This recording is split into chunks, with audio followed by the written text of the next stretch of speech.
আজ বানাবো পটল চিংড়ির দোরমা। তার জন্য পটল কেটে নিয়েছি, আলু কেটে নিয়েছি, এইদিকে চিংড়ি মাছ ভাজা করে রেখেছি।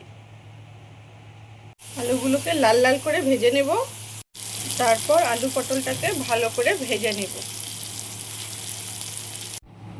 তারপর আলু পটলগুলো তুলে রাখবো। কড়াইতে তেল গরম করে, সেই কড়াইতেই তেল গরম করে গোটা গরম মশলা ফোড়ন দিয়ে তাতে যা যা বাটা মশলা লাগে, পেঁয়াজ রসুন সব কিছু দিয়েছি। তার মধ্যে গুঁড়ো মশলা দিয়েছি, হলুদ গুঁড়ো, লঙ্কা গুঁড়ো, কাশ্মীরি মির্চ, লঙ্কা গুঁড়ো মানে কাশ্মীরি মির্চ দিয়েছি, লঙ্কা গুঁড়ো দিইনি আমি, জিরা গুঁড়ো, ধনে গুঁড়ো আর কিছুটা গরম মশলা। মশলাটাকে ভালো করে কষিয়ে নিতে হবে। বেশ মাখো মাখো হয়ে গ্রেভিটা শুকিয়ে আসলে তার মধ্যে পটল আর আলুটা দিয়ে দেব। সব সবজিগুলোকে ভালো করে মিক্সড করে নেব।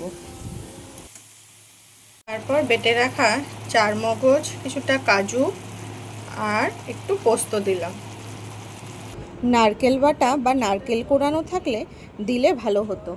যেহেতু আমার কাছে নারকেল বাটা নেই, তাই আমি ওটা স্কিপ করলাম। তারপর কিছুটা জল দিয়ে ফুটিয়ে চিংড়ি নিলাম। মাছগুলো দিয়ে দেবো।